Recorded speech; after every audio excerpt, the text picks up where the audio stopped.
879 അദ്ദേഹം ഒരു പുസ്തകം രചിച്ച് അതിനെക്കുറിച്ചൊരു പരസ്യം കൊടുക്കുന്നുണ്ട്.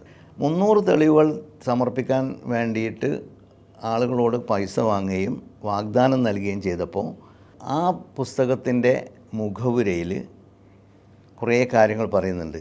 എന്താണ് ബറായിൻ അഹമ്മദിയ 4-ാം വാള്യത്തിൽ അവസാനിപ്പിച്ചത്?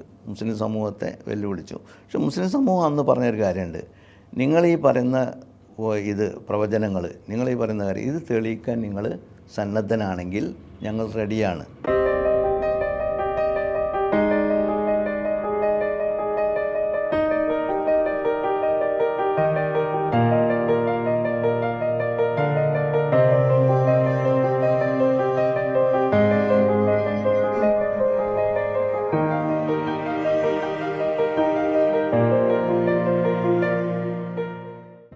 പിന്നെ 879 അദ്ദേഹം ഒരു പുസ്തകം രചിച്ച് അതിനെക്കുറിച്ചൊരു പരസ്യം കൊടുക്കുന്നുണ്ട്. ആ പുസ്തകം ബറാഹിനി അഹമ്മദി എന്നാണ് പുസ്തകമാണ്. അപ്പം അദ്ദേഹത്തിൻ്റെ ജീവിതത്തിൽ ഒരു പിന്നെ എന്താ പറയുക, ഇല്ലല്ല, അദ്ദേഹത്തിന് അതിനു മുമ്പ് അദ്ദേഹത്തിന് വഹി ലഭിക്കുന്നുണ്ടെന്ന് അദ്ദേഹം പറയുന്നുണ്ട്. അതെന്താണെന്ന് വെച്ചാൽ ഇൽഹാമുകളാണ്, അല്ലെങ്കിൽ സത്യസ്വപ്നങ്ങളാണ്. 879. അപ്പോൾ അതിനു മുമ്പ് അദ്ദേഹത്തിന് 867 68 എന്ന് പറഞ്ഞത്, ഇത് തെദിക്കിറ എന്ന് പറഞ്ഞ അദ്ദേഹത്തിൻ്റെ ഒരു സമാഹാരമുണ്ട്. അത് വളരെ രസകരമായിട്ട് വായിച്ചു പോകാവുന്ന ഒരു സംഗതിയാണ്. ഇദ്ദേഹത്തിൻ്റെ വഹികൾ സമാഹരിച്ച് 800 ചില്ലാനം പേജുകളിലുള്ള ഒരു ബൃഹത്തായ പുസ്തകമാണ് അത്. പക്ഷേ ആദ്യഘട്ടത്തിൽ പ്രസിദ്ധീകരിച്ചതിന് ശേഷം പിന്നെ 1-2 പതിപ്പുകൾ മാത്രം ഇറക്കിയിട്ട് പിന്നെ അത് പുനഃപ്രസിദ്ധീകരണം നിർത്തിവെച്ചതാണ്. ആധിക്യം കൊണ്ടായിരിക്കാം. ഇതിൽ അദ്ദേഹം 868 69 അദ്ദേഹത്തിന് ഒരു സ്വപ്നം, ഒരു വഹി വന്നായിട്ട്, അല്ലെങ്കിൽ ഒരു ഇൽഹാം ഉണ്ടായതായിട്ട് അയാൾ പറയുന്നുണ്ട്. അദ്ദേഹത്തിൻ്റെ ഒരു ബട്ടാലയിലെ ഒരു സുഹൃത്താണ് മുഹമ്മദ് ഹുസൈൻ ബട്ടാലവി. പിന്നീട് അദ്ദേഹത്തിൻ്റെ കൊടിയ ശത്രുവായിട്ട് മാറിയ, അദ്ദേഹത്തിൻ്റെ മരണം പ്രവചിക്കുകയൊക്കെ ചെയ്തിട്ടുള്ള ഒരു കഥാപാത്രമാണ്. അപ്പോൾ അദ്ദേഹത്തെ നമ്മൾ ഈ ചർച്ചയിൽ പലപ്പോഴും ഇനിയും പറഞ്ഞേക്കും. അപ്പോൾ മുഹമ്മദ് ഹുസൈൻ ബട്ടാലവി അഹ്ലെ ഹദീസിലേക്ക് പോവുകയും, സാധാരണഗതിയിൽ ആ ഒരു ജീവിതത്തിൻ്റെ ഒരു ഇതുണ്ടാവില്ല, ആ ഒരു പ്രായം കഴിഞ്ഞ് പഠനമൊക്കെ കഴിഞ്ഞപ്പോൾ അദ്ദേഹം ഈ ഇസ്ലാം വിരുദ്ധമായി, അല്ലെങ്കിൽ സുന്നികൾ മനസ്സിലാക്കുന്ന, അല്ലെങ്കിൽ പാരമ്പര്യ മുസ്ലിങ്ങൾ മനസ്സിലാക്കുന്നതിന് വ്യത്യസ്തമായിട്ട് അദ്ദേഹം ചില പുതുമ പറയാൻ തുടങ്ങുകയും അതിന് എതിർപ്പ് നേരിടേണ്ടി വരികയും ചെയ്തപ്പോൾ ഈ മിർസ ഖാദിയാനിയോട് ആരോ പറഞ്ഞു, നിൻ്റെ സുഹൃത്ത് ഇങ്ങനെ ബട്ടാലയിൽ ഒരു പ്രശ്നം ഉണ്ടാക്കിക്കൊണ്ടിരിക്കുന്നുണ്ട്. അങ്ങനെ ഒരു ദിവസം ഇദ്ദേഹത്തെ കാണാൻ ചെന്നപ്പോൾ അദ്ദേഹം പള്ളിയിലുള്ളത്. പള്ളിയിൽ ചെന്നപ്പോൾ അദ്ദേഹം പ്രസംഗിക്കാൻ എഴുന്നേറ്റ് നോക്കുമ്പോൾ അയാൾ പറയുന്നത് മുഴുവൻ ഖുർആനിലെ കാര്യങ്ങളാണ്, ഇസ്ലാമിൻ്റെ അടിസ്ഥാന കാര്യങ്ങളാണ്. അപ്പോൾ അദ്ദേഹത്തെ എതിർക്കേണ്ട കാര്യമൊന്നുമില്ല എന്ന് മനസ്സിലാക്കി. ആ സമയത്ത് അള്ളാഹു ഒരു അറിയിപ്പ് കൊടുത്തു. ആ അറിയിപ്പ് എന്താണെന്ന് വെച്ചാൽ, ഖുദാ ആപ്കെ കാം പർ റാസി ഹേ എന്ന് പറഞ്ഞിട്ടാണ്. അള്ളാഹു നീ ചെയ്തത് തൃപ്തിപ്പെട്ടിരിക്കുന്നു, അതായത് അവിടെ എതിർക്കേണ്ടതില്ലാന്ന്. പിന്നെ പറയുന്നത്, അള്ളാഹു നിനക്ക് ഒരുപാട് അനുഗ്രഹങ്ങൾ തരും. എത്രത്തോളം എന്നാൽ ബാദ്ഷാ തേരെ കപ്പടോം സെ ബർക്കത്ത് ढूंढेंगे, ബാദ്ഷാ തേരെ കപ്പടോം സെ ബർക്കത്ത് ढूंढेंगे. രാജാക്കന്മാർ നിൻ്റെ വസ്ത്രാഞ്ചലത്തിൽ നിന്ന് അനുഗ്രഹങ്ങൾ തേടും.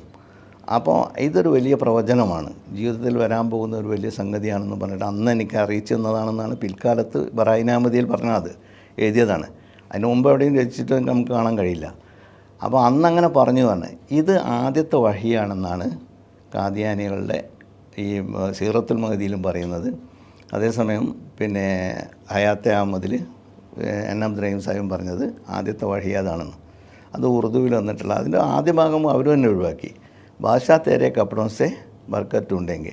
പിന്നെ അദ്ദേഹം അതിനെപ്പറ്റി പറയുന്നുണ്ട്. ഇത് സംബന്ധമായിട്ട് അദ്ദേഹത്തിനൊരു ദർശനം ഉണ്ടായി. ദർശനം എന്ന് പറഞ്ഞാൽ ജാഗ്രത ദർശനം, കശ്ഫ് എന്ന് പറയും.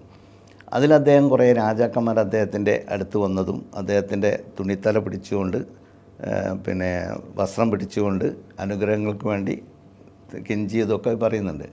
അതിൽ റോമയിൽ നിന്നും പേർഷ്യയിൽ നിന്നും പിന്നെ അതുപോലെ ഇന്ത്യയിൽ നിന്നും ഒക്കെയുള്ള രാജാക്കന്മാർ, അറേബ്യയിൽ നിന്നൊക്കെയുള്ള രാജാക്കന്മാർ വന്നു എന്നാണ് പറയുന്നത്. അതിനെ പറ്റി ഒരു തമാശ വേറെ പറയാനുണ്ട്, പിന്നെ അത് ഞാൻ ഓർമ്മിപ്പിച്ചാൽ മതി. പിന്നെ ഏതായാലും ഇതാണ് ഇദ്ദേഹത്തിൻ്റെ ആദ്യത്തെ വെളിപാട് എന്ന് അദ്ദേഹമല്ല, അദ്ദേഹത്തിൻ്റെ ഗ്രന്ഥകാരന്മാർ പറയുന്നത്. ബറായിൻ അഹമ്മദിയയിലാണ് ഇത് നമ്മൾ കാണുന്നത്. പക്ഷേ ബറായിൻ അഹമ്മദി ഉണ്ടാകുന്നതിനെ പറ്റി അതൊരു വലിയ വേറൊരു ചരിത്രമാണ്. ഇവരെ സംബന്ധിച്ചിടത്തോളം ബറായിൻ അഹമ്മദി എന്ന് പറഞ്ഞാൽ ഒരു വലിയ മഹത്തായ ഒരു ദൈവിക ഗ്രന്ഥം എന്ന രീതിയിലാണ് അവർ നമ്മുടെ മുമ്പിൽ അവതരിപ്പിക്കുക. അത് എന്ന് വെച്ചാൽ ഒരു ദൈവിക ഗ്രന്ഥം എന്ന് പറയാൻ കാരണം അള്ളാഹു എന്നെ ബറായിനെ അഹമ്മദിയിൽ അള്ളാഹു എന്നെ മറിയമേ എന്ന് വിളിച്ചു എന്ന് പറയുന്നുണ്ട്. അപ്പോൾ ബറായിനെ അഹമ്മദിയ എഴുതിയത് അള്ളാഹു എൻ്റെ കൈ കൊണ്ടാണെന്നാണ്. അപ്പോൾ അള്ളാഹുവിൻ്റെ രചനയാണ്. അപ്പം സ്വാഭാവികമായിട്ടും ബറായിനെ അഹമ്മദി എന്തിനാ എഴുതുന്നതെന്ന് വെച്ചാൽ ഈ പരസ്യത്തിൽ നമ്മൾ കാണുന്നത് ഞാൻ ഇസ്ലാമിൻ്റെ സത്യതയ്ക്കും റസൂലുള്ളാഹി സ്വല്ലല്ലാഹു അലൈഹി വസല്ലം പ്രവാചകത്വത്തിനും വിശുദ്ധ ഖുർആൻ ദൈവിക ഗ്രന്ഥമാണെന്നതിനുമുള്ള 300 തെളിവുകൾ 50 വാള്യങ്ങളായിട്ട് രചിച്ചിരിക്കുകയാണ്. ഈ 50 വാള്യങ്ങൾ എല്ലാം കൂടെ പ്രസിദ്ധീകരിക്കണമെങ്കിൽ ഒരുപാട് ആയിരക്കണക്കിന് 10,000-കണക്കിന് രൂപ വേണം. ആ കാലം 879 അതുകൊണ്ട് നിങ്ങൾക്ക് അതിനൊരു കുറഞ്ഞ വില ഇടുകയാണ്. ഈ 50 വാള്യങ്ങൾക്ക് മുസ്ലിങ്ങൾക്ക് 10 രൂപ, മുസ്ലിങ്ങൾക്ക് 25 രൂപയും. അങ്ങനെ ഈ പുസ്തകം നിങ്ങൾ പരമാവധി പ്രീ പബ്ലിക്കേഷൻ ആയിട്ട് പബ്ലിഷ് ചെയ്യുന്നതിന് മുമ്പായിട്ട് ഈ പൈസ നിങ്ങൾ എനിക്ക് അയച്ചു തരണം എന്ന് പറഞ്ഞിട്ട് അങ്ങനെ അദ്ദേഹം പുസ്തകത്തിൻ്റെ പരസ്യം കൊടുക്കുകയാണ്. അത് പിന്നെ അന്നത്തെ മുസ്ലിം പത്രങ്ങളിൽ വാരികകളിൽ ഒക്കെ കൊടുത്തിട്ടുണ്ട്. നമുക്കത് കിട്ടുന്നതെന്ന് വെച്ചാൽ തബ്ലീഗ റിസാലത്ത് എന്ന് പറഞ്ഞാൽ അവരുടെ പരസ്യങ്ങളുടെ സമാഹാരത്തിൽ അതിലത് കാണാൻ കഴിയും. മജ്മൂഅ ഇഷ്തിഹാറാത്ത് എന്ന് പറഞ്ഞാൽ ഖാദിയാനി വിഭാഗത്തിൻ്റെ അതിലും കാണാൻ കഴിയും. പിന്നെ നമുക്കത് ബറായിൻ അഹമ്മദിയ തന്നെ മുഖവുരകളിൽ ഇത് പറയുന്നുണ്ട്. അങ്ങനെ പലരും പൈസ അയച്ചു കൊടുക്കുകയാണ്. ഇപ്പോൾ പട്യാലയിലെ പിന്നെ നവാബ് 200 രൂപ അയച്ചു തന്നു. അങ്ങനെ ഓരോരുത്തരും 100 രൂപ അയച്ചു തന്നു. അതായത് ഇതിൻ്റെ വിലയല്ല, 10 രൂപയുടെ വില ഉദ്ദേശിച്ചല്ല, ഈ സംഗതി നടത്തണം. പ്രോജക്റ്റാണ്. ഈ പ്രോജക്റ്റ് 50 വോള്യൂംസ്, അതും ഈ കാര്യത്തിന് വേണ്ടിയിട്ട്. അപ്പോൾ എന്ന് വെച്ചാൽ അത് ആ കാലഘട്ടത്തെ നമ്മൾ മനസ്സിലാക്കുകയാണെങ്കിൽ മുസ്ലിങ്ങൾക്കൊരു നേതൃത്വരാഹിത്യമുള്ളൊരു സമയമാണ്. കാരണം മുഗള ഭരണം അവസാനിച്ചു. അങ്ങനെ ഡൽഹി തന്നെ മുച്ചൂട് നശിച്ചുപോയി. ഡൽഹിയിലായിരുന്നു അന്ന് കുറേ കൂടെ പിന്നെ നല്ല പണ്ഡിതന്മാരൊക്കെ ഉണ്ടായിരുന്നത്. അങ്ങനെ ഇന്ത്യയിൽ ഇസ്ലാമിക അല്ലെങ്കിൽ മുസ്ലിം സമൂഹത്തിന് വളരെ മോശപ്പെട്ടുണ്ടായിട്ടുള്ള ഒരു കാലഘട്ടത്തിലാണിത്. അപ്പോഴാണ് ഒരു ഉയർത്തെഴുന്നേൽപ്പ് പോലെ ഒരു മനുഷ്യൻ വന്നിട്ട് ഞാൻ ഇങ്ങനെ ഇസ്ലാമിൻ്റെ സത്യത തെളിയിക്കാൻ വേണ്ടി പുസ്തകം എന്ന് പറഞ്ഞപ്പോൾ അന്നത്തെ നവാബുമാരെല്ലാം കുറച്ച് കാശുള്ളത്. അങ്ങനെ എത്രത്തോളം എന്ന് പറഞ്ഞാൽ ഇവിടെ ഒരു സേർട്ട് ഉണ്ടായിരുന്നു മദ്രാസിലെ, അദ്ദേഹം പോലും അയച്ചു കൊടുത്തു നല്ലൊരു സംഖ്യ. അപ്പോൾ ഇയാൾ ലിസ്റ്റിലുണ്ട്. അങ്ങനെ അദ്ദേഹം തന്നെ പറയുന്നത് 10,000-ഓളം രൂപ എനിക്ക് ലഭിച്ചു ആ കാലത്ത്. അപ്പം വലിയൊരു സംഖ്യയാണത്. പക്ഷെ നമ്മൾ കാണുന്നത് 880 അതിന് 1-ാം വാള്യം പുറത്തിറങ്ങുന്നു. 1-ാം വാള്യം എന്ന് പറയുന്നത് ഒരു പേജിൽ 4 വരിയായിട്ട് അത്ര വലിയ അക്ഷരത്തിലാണ് അതിൽ എഴുതുന്നത്. അത് നമുക്കൊന്ന് വായിക്കേണ്ടതുണ്ട്. പക്ഷെ എന്താണെന്ന് വെച്ചാൽ ഇപ്പോൾ അത് പുനഃപ്രസിദ്ധീകരിച്ചപ്പം അത് 6-7 വരികളായിട്ട് ഞാനത് കാണിച്ചു തരുന്നുണ്ട്. അത്രയും ഒരു പേജിൽ. എന്നാലും അത് വളരെ വലിയ ശബ്ദത്തിൽ തന്നെ പറഞ്ഞു. അതിലിത്രയേ ഉള്ളൂ, ഒരാമുഖമാണ് എഴുതുന്നത്. അതിൽ പറയുന്നത് അല്ലെങ്കിൽ ഒരു വെല്ലുവിളിയാണ്. ഞാനിതിൽ കൊടുക്കുന്ന ഈ തെളിവുകൾ ഏതെങ്കിലും ഒരു മതസ്ഥൻ, മുസ്ലിം അല്ലാത്ത ഒരാൾ ഇതിനെ ഖണ്ഡിച്ചുകൊണ്ട് ഇതെല്ലാം ശരിയല്ല എന്ന് പറഞ്ഞുകൊണ്ട് ഒരു പുസ്തകം രചിക്കുക. ഇനി അതല്ലെങ്കിൽ ഇതിനെ ഗണ്ണിക്കാൻ കഴിയുന്നില്ലെങ്കിൽ സ്വന്തം മതത്തിന് അനുകൂലമായിട്ടുള്ള ഇത്തരം തെളിവുകൾ സമർപ്പിക്കുക. ഇതിനെ ഗണ്ണിക്കാൻ കഴിയുന്നില്ലെങ്കിൽ അതിൻ്റെ പകുതിയോ 1/3, 4/1, 5/1 നിങ്ങൾക്ക് ചെയ്യാൻ പറ്റുകയാണെങ്കിൽ ഞാൻ 10,000 രൂപ ഇവിടെ എൻ്റെ സ്വത്ത് നിങ്ങൾക്ക് എഴുതി തരാമെന്ന് പറഞ്ഞു. അതാണ് വെല്ലുവിളി. ഒരു 85 പേജുകളിൽ നിറഞ്ഞു നിൽക്കുന്ന ആ വെല്ലുവിളി ആവർത്തിച്ച് പറയുന്നത്, അത് ആദ്യാവസാനം വായിച്ചു നോക്കിയാൽ വളരെ വേഗത്ത് വായിച്ചെടുക്കാവുന്നതാണ്. ഞാൻ പറഞ്ഞില്ല എങ്ങനെ പേജിൽ. അപ്പോൾ ഇത്രയും വായിച്ചെടുത്താൽ നമുക്ക് മനസ്സിലാകുക ഈ ഒരു വെല്ലുവിളിയോടുകൂടി ആ 1-ാം ഭാഗം അവസാനിക്കുകയാണ്. 1-ാം ഭാഗം അവസാനിക്കുകയാണ്. അങ്ങനെ പിന്നെ 2-ാം ഭാഗത്തിലും 3-ാം ഭാഗത്തിലും 4-ാം ഭാഗത്തിലുമായിട്ട് അതിൻ്റെ യഥാർത്ഥ ടെക്സ്റ്റ് അതിൻ്റെ മേലെ 1 വരിയോ 2 വരിയോ മാത്രമായിട്ട് പോവുകയാണ്. അപ്പോൾ എന്താ ഒരു പേജിൽ എന്താ വെച്ചാൽ അതിൻ്റെ അടിയിൽ എന്താ വെച്ചാൽ ഹാഷിയാണ്. ഹാഷിയ എന്ന് പറഞ്ഞാൽ അടിക്കുറിപ്പ്. ഏതെങ്കിലും ഒരു സംഗതിയെ വിശദീകരിച്ചുകൊണ്ട് അതിൻ്റെ ഒരു അടിക്കുറിപ്പ് ഇങ്ങനെ പോകുന്നു, 1/2 പേജ്. പിന്നെ അതിലെ ഒരു വിഷയത്തെ അധികരിച്ചുകൊണ്ട് ഒരു പോയിൻ്റ് മാർക്ക് ചെയ്തുകൊണ്ട് അതിൻ്റെ അടിയിൽ വീണ്ടും പുതിയൊരു ഹാഷിയ കൊടുക്കുകയാണ്. ഹാഷിയ ദർ ഹാഷിയ, അതായത് അടിക്കുറിപ്പിൻ്റെ ടിപ്പണി, അല്ല ടിപ്പണിയുടെ ടിപ്പണി എന്ന് പറയുന്നത്. ഇങ്ങനെ ഈ പുസ്തകം 100-300 പേജുകൾ ഇങ്ങനെ മുന്നോട്ട് പോകുമ്പോൾ ഒരു വാള്യവും രണ്ട് വാള്യവും മൂന്നാമത്തെ വാള്യത്തിൻ്റെ ഏകദേശം പകുതിയും അവസാനിച്ചപ്പോൾ അവിടെ ഫസ്ലെ അവൽ ഒന്നാമത്തെ അധ്യായം എന്ന് പറയുന്നു. അതിൻ്റെ മുമ്പ് ഒരു ആമുഖവും ഒരു മുഖവുരയുണ്ട്. അതാണ് ഇതിൽ അതിൻ്റെ ഇത് മനസ്സിലാക്കേണ്ടത്. ഇത് മേൽഭാഗത്ത് പോകുന്ന ഒരു പുസ്തകത്തെ ഒറിജിനൽ ടെക്സ്റ്റിൻ്റെ കാര്യമാണ്. അടിയിൽ വരുന്നതെന്ന് വെച്ചാൽ മുഴുവൻ ഹാഷികളിലും വരുന്നത് ഇദ്ദേഹത്തിന് അള്ളാഹു നൽകിയിട്ടുള്ള സന്ദേശങ്ങളും വഹികളുമാണ്. അത് നിറച്ചും വഹികളാണ്. അപ്പോൾ 880 മുതൽ 84 വരെ അദ്ദേഹം രചിച്ചുള്ള 4 വാള്യങ്ങൾ, അതിൽ ഒരു 60% 1/3 ഭാഗം അള്ളാഹുവിനായിട്ടുള്ള സംസാരമാണ്. പിന്നെ അതിൻ്റെ പുറമെ അതിൽ പറയുന്ന ബ്രിട്ടീഷ് അനുകൂലമായിട്ടുള്ള കുറേ കാര്യങ്ങളും. ഒരു വാചകം മുറിച്ചുകൊണ്ടാണ് 3-4 വാള്യങ്ങൾ വേർതിരിക്കുന്നത്. അത് ഒരു ജീവിതത്തിൽ നമുക്കൊരു പുസ്തകം അങ്ങനെ കാണാൻ കഴിയില്ല. ഒരു വാചകം മുറിക്കുകയാണ്. വിശദമായിട്ട് ഞാൻ വേണമെങ്കിൽ കാണിച്ചു തരാം, അല്ലെങ്കിൽ എപ്പോഴെങ്കിലും ഞാൻ പറയുകയും ചെയ്യും സന്ദർഭം വെച്ചത്. ഇപ്പോൾ ഇങ്ങനെ നമ്മളിപ്പോൾ ഈ ചരിത്രത്തിൻ്റെ അത്ര ആഴത്തിലേക്ക് പോകാൻ ഉദ്ദേശിക്കുന്നില്ല. അപ്പോൾ ഈ പുസ്തകം 84 അവസാനിപ്പിച്ചു. പിന്നീട് അദ്ദേഹം വേറെ കുറേ പുസ്തകങ്ങൾ എഴുതി. അപ്പോൾ സ്വാഭാവികമായിട്ടും ആളുകൾ ചോദിച്ചു, ഫറായിൻ അഹമ്മദിയൊക്കെ വേണ്ടി പൈസ വാങ്ങുകയും അത് തരാതിരിക്കുകയും ചെയ്തല്ലോ എന്ന് ചോദിച്ച് അങ്ങനെ. അപ്പോൾ അതിൻ്റെ ഇടയ്ക്ക് അദ്ദേഹം ഞാൻ ഇമാമുസ്സമാനാണെന്നുള്ള വാദം ഉന്നയിക്കുന്നുണ്ട്. കാലഘട്ടത്തിൻ്റെ ഇമാമായിട്ട് എന്നെ അള്ളാഹു നിയോഗിച്ചിരിക്കുന്നു.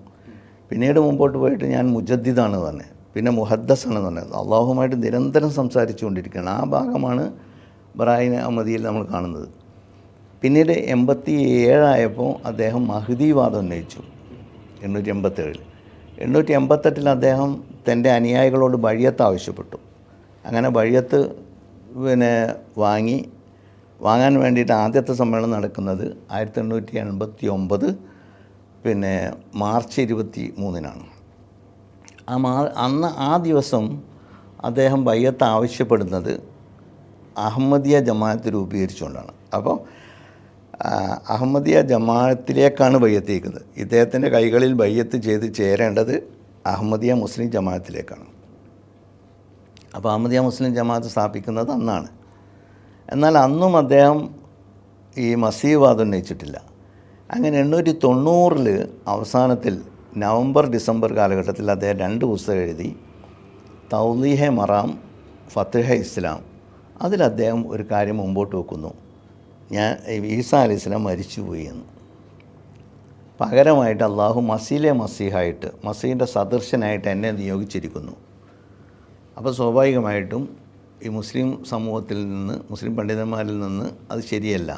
ഇസ്ലാമിലൊരു വിശുദ്ധ ഖുർആൻ്റെയും ഹദീസുകളുടെയും വെളിച്ചത്തിൽ ഈസാ അലൈഹിസ്സലാം ജീവിച്ചിരിപ്പുണ്ടെന്നും അദ്ദേഹം തിരിച്ചു വന്നിട്ട് ഖിലാഫത്തിൻ്റെ പുനഃസ്ഥാപനം സംഭവിക്കുമെന്നൊക്കെ വിശ്വസിക്കുന്ന ഒരു സമൂഹത്തിന് ഒരു പ്രയാസം ഉണ്ടാക്കും. ഈസാ നബി മരിച്ചുപോയി എന്ന് പറയും. അപ്പോൾ അതിനെതിരിൽ പലരും രംഗത്ത് വന്നു. അപ്പോൾ അദ്ദേഹം ഇസാലയെ ഔഹാം എന്നാണ് പുസ്തകം എഴുതി. ഇസാലയെ ഔഹാം എന്ന് പറഞ്ഞാൽ തെറ്റിദ്ധാരണകൾ നീക്കുക എന്നാണ്. ഇത് 1000 ചില്ലാനം പേജിൽ 1035 പേജുകളിലെ ഒരു വലിയ പുസ്തകമാണ്. ഈ പുസ്തകത്തിൽ അദ്ദേഹം ഒരുപാട് രീതികളിലൂടെ ഈസാ നബി മരിച്ചു എന്ന് തെളിയിക്കാൻ ശ്രമിക്കുന്നുണ്ട്.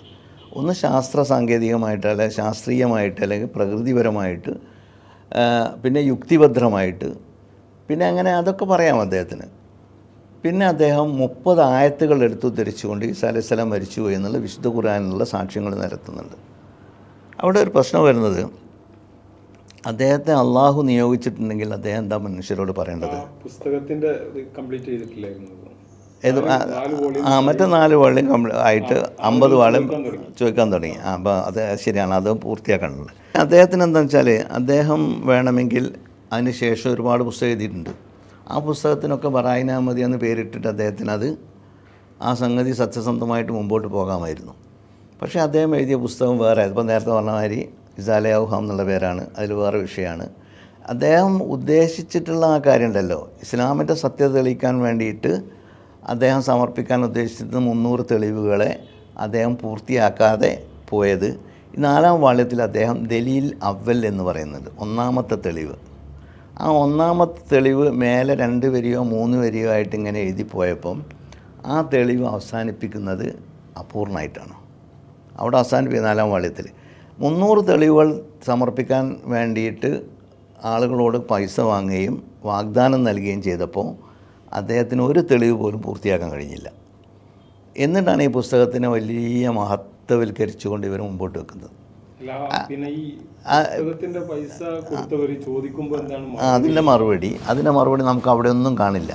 അദ്ദേഹം പെട്ടെന്ന് ട്വിസ്റ്റ് ചെയ്തിട്ട് അദ്ദേഹത്തിൻ്റേതായ രീതിയിലേക്ക് ഞാൻ നേരത്തെ പറഞ്ഞ മാതിരി അദ്ദേഹത്തിൻ്റെ വാദവുമായിട്ട് മുമ്പോട്ട് പോയി. അങ്ങനെ 1905 അദ്ദേഹം ഒരു പുസ്തകം എഴുതി. ആ പുസ്തകത്തിൻ്റെ പേര് നുസ്രത്തുൽ ഹക്ക് എന്നാണ്.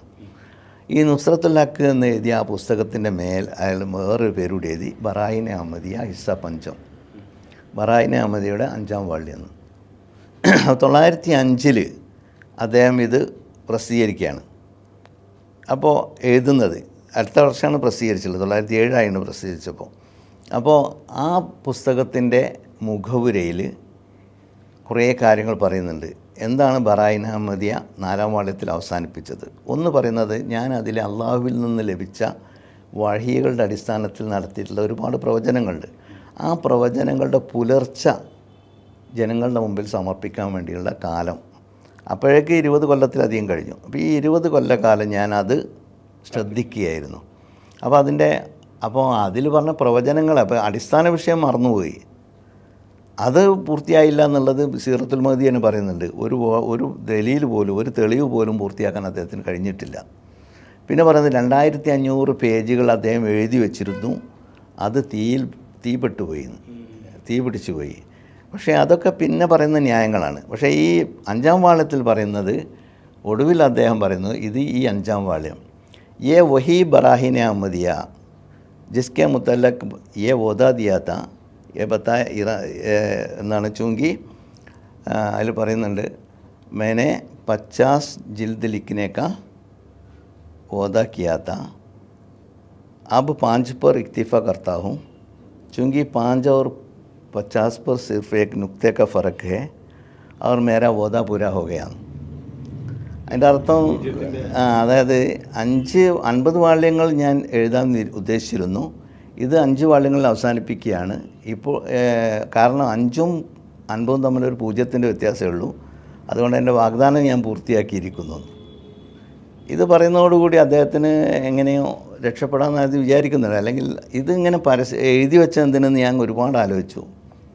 കാരണം അദ്ദേഹം തന്നെയാണ് പറഞ്ഞത് 10,000-ഓളം രൂപ വാങ്ങിയിട്ട്. പിന്നെ ഇതൊരു വലിയ പ്രധാനപ്പെട്ട ഒരു വാഗ്ദാനമാണ്. ആ കാലഘട്ടത്തിൽ ഇസ്ലാമിൻ്റെ സത്യത, മുഹമ്മദ് സല്ലല്ലാഹു അലൈഹി വസല്ലമയുടെ നബുവത്തിന് ഇതിനൊക്കെ സാക്ഷ്യമായിട്ട് 300 തെളിവുകൾ നിരത്താൻ വേണ്ടി ഇത്രയും കാശ് പിന്നെ പ്രീ പബ്ലിക്കേഷനായിട്ട് വാങ്ങിയിട്ട് ആ പുസ്തകം കൊടുക്കാതെ 5ഉം 50ഉം തമ്മിൽ 0ൻ്റെ വ്യത്യാസമുള്ളൂ എന്ന് പറഞ്ഞാൽ അത് വളരെ പരിഹാസ്യമാണ്. പിന്നെ അദ്ദേഹം തുടർന്ന് പറയുന്നുണ്ട്, അള്ളാഹുവാണ് എല്ലാം തീരുമാനിക്കുന്നത്, അള്ളാഹുവാണ് എന്നെ ഈ ഭാഗത്തേക്ക് തിരിച്ചുവിട്ടത്. അത് കുറച്ചുകൂടി ന്യായമാണ്, അള്ളാഹു അങ്ങനെ. പക്ഷേ എന്നാലും ഇവരോടുള്ള കടമയുണ്ട്, പൈസ തിരിച്ചു കൊടുക്കണം. പക്ഷേ പിന്നെ നമ്മൾ കൊടിയത്തൂരിലൊക്കെ സംസാരിക്കുമ്പോൾ നിങ്ങൾക്ക് ആരെ തരാനുണ്ടെങ്കിൽ അഹമ്മദിയ ജമാഅത്ത് തരാമെന്ന് പറഞ്ഞാൽ അതൊരു മറുപടിയല്ല. അഹമ്മദിയ ജമാഅത്ത് ഇപ്പം നല്ല സമ്പന്നമാണ്, ഇവർക്കൊക്കെ പൈസ കൊടുക്കുകയാണെന്ന് വെച്ചാൽ ഒരു പക്ഷേ വലിയ സംഖ്യ കൊടുക്കാൻ അവർക്ക് കഴിഞ്ഞേക്കും. പക്ഷേ ഇതൊരു പ്രവാചകനാണ് പറയുന്നത്. അപ്പോഴേക്ക് അദ്ദേഹം പ്രവാചകത്വം വാദിച്ചു കഴിഞ്ഞു. 891 അദ്ദേഹം ഈസാ നബിയുടെ പകരക്കാരനാണ്, അല്ല ഈസാ നബിയാണ് എന്ന് തന്നെ പറഞ്ഞു. ഈസാ നബി മരിച്ചുപോയി എന്നുള്ളതിന് തെളിവായിട്ടാണ് ആ പുസ്തകം എഴുതിയുള്ളത്. അവിടെ തന്നെ ഞാൻ ആലോചിക്കുന്നത്, ഒരു പ്രവാചകനെ അള്ളാഹു നിയോഗിച്ചാൽ അദ്ദേഹത്തിന് പറഞ്ഞാൽ മതിയല്ലോ, അള്ളാഹ് എന്നോട് പറഞ്ഞിട്ടുണ്ട്, അള്ളാഹു എന്നോട് പറഞ്ഞിട്ടുണ്ട് എന്ന് പറഞ്ഞാൽ മതിയല്ലോ. എന്ത്, നീ ഈസയാണ്, അല്ലെങ്കിൽ നീ ഈസക്ക് പകരക്കാരനാണ്, അല്ലെങ്കിൽ നീ പ്രവാചകനാണ്, ഇതൊക്കെ അള്ളാഹു പറഞ്ഞു എന്ന് പറഞ്ഞാൽ മതി. അതിന് പകരം ഇയാൾ തെളിവ് അനുസരിക്കുന്ന ഒരു മുസ്ലിയാരുടെ പണിയായിപ്പോയി, ഒരു മൗലവിയുടെ പണിയാണത്.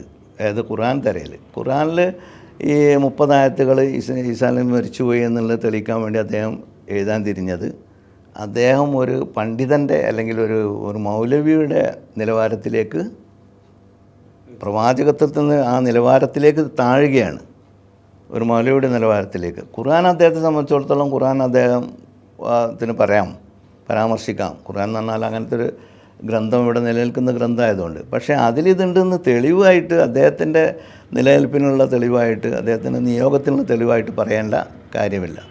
പിന്നെ ആ പറഞ്ഞതാകട്ടെ വളരെ ബാലിഷ്യമാണ്. നമുക്കതൊരു വലിയ ചാപ്റ്ററാണത്, ഈസാ നബി. അത് ഇൻഷാ അല്ലാഹ് നമുക്ക് പറയാം. അതിൽ പറഞ്ഞതിപ്പം ഒരു ഉദാഹരണം, പിന്നെ കുല്ലു നഫ്സിൻ ദായിഖത്തുൽ മൗത്ത് എന്നാണ്. എല്ലാ ശരീരവും മരണത്തിൻ്റെ രുചി അറിയും. അപ്പോൾ ഇത് പറയുന്നത് കേട്ട വിചാരിക്കും ഈസാ നബി മരിക്കില്ല എന്ന് വിശ്വസിക്കുന്നവരാണ് മുസ്ലിങ്ങളെന്ന്. അല്ല, ഈസാ അലൈഹി ഇസ്ലാമിൻ്റെ ശരീരവും മനുഷ്യ ശരീരം തന്നെയാണ്. അദ്ദേഹം മരിക്കുക തന്നെ ചെയ്യും. അത് വിശുദ്ധ ഹദീസുകൾ പറഞ്ഞിട്ടുണ്ട്. ഈസാ അലൈഹി ഇസ്ലാം വരും, 40 വർഷം ഇവിടെ ഖിലാഫത്ത് നടത്തും, പിന്നെ മദീനയിൽ ആയിരിക്കും അതിൻ്റെ ആസ്ഥാനം. മദീനയിൽ വെച്ച് അദ്ദേഹം മരിക്കും. ഇപ്പോൾ റൗള ഷരീഫിൽ നിലവിലുള്ള സ്ഥലത്ത് തന്നെ അദ്ദേഹം മറവ് ചെയ്യപ്പെടുന്നു.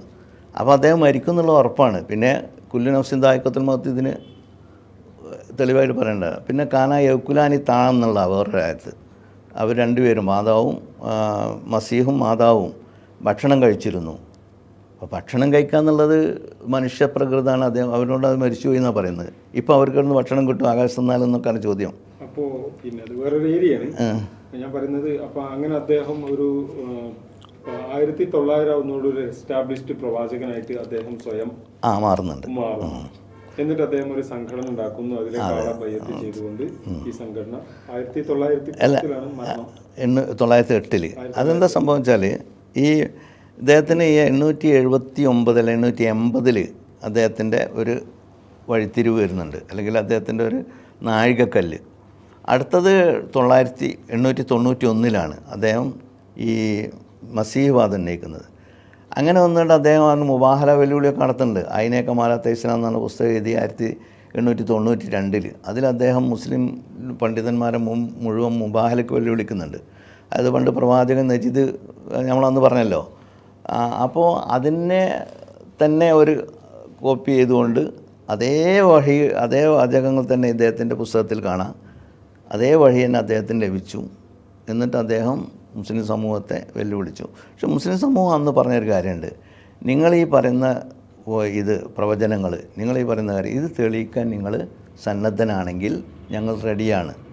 അപ്പോൾ ആദ്യം സംവാദം നടത്തണമെന്ന് പറഞ്ഞു. പക്ഷേ സംവാദം നടത്തിയാലേ ഈ കാര്യങ്ങൾ ജനങ്ങളുടെ ഇതിലേക്ക് എത്തിക്കാൻ കഴിയുള്ളൂ. കാരണം ഖാദിയാനിസം എന്ന് പറഞ്ഞാൽ അന്ന് സ്പ്രെഡാകുന്നില്ല, അല്ലെങ്കിൽ ആരും അറിയാത്തൊരു മേഖലയാണ്. പഞ്ചാബിലും അതുപോലുള്ള കുറഞ്ഞ പ്രദേശങ്ങളിലും അമൃത്സറിലും ഒക്കെ ഒതുങ്ങി നിൽക്കുന്നതാണ്. അപ്പോൾ അമൃത്സറിലുണ്ടായിരുന്ന അന്നത്തെ പണ്ഡിതനായിരുന്നു സനാഉള്ള അമൃത്സരി. ഈ മുഹമ്മദ് ഹുസൈൻ ബട്ടാലയിലുണ്ടായിരുന്ന മുഹമ്മദ് ഹുസൈൻ ബട്ടാലവി, ഇവരൊക്കെ ആവശ്യപ്പെട്ടതാണ്. അതുപോലെ പിന്നെ അബ്ദുൽ ഗസ്നവി, ഒരുപാട് പണ്ഡിതന്മാർ ഇവരോട് ആവശ്യപ്പെടുന്നുണ്ട്. അപ്പോൾ ഇത് ഇസ്ലാം വിരുദ്ധമായ ഒരു നിലപാടാണ്.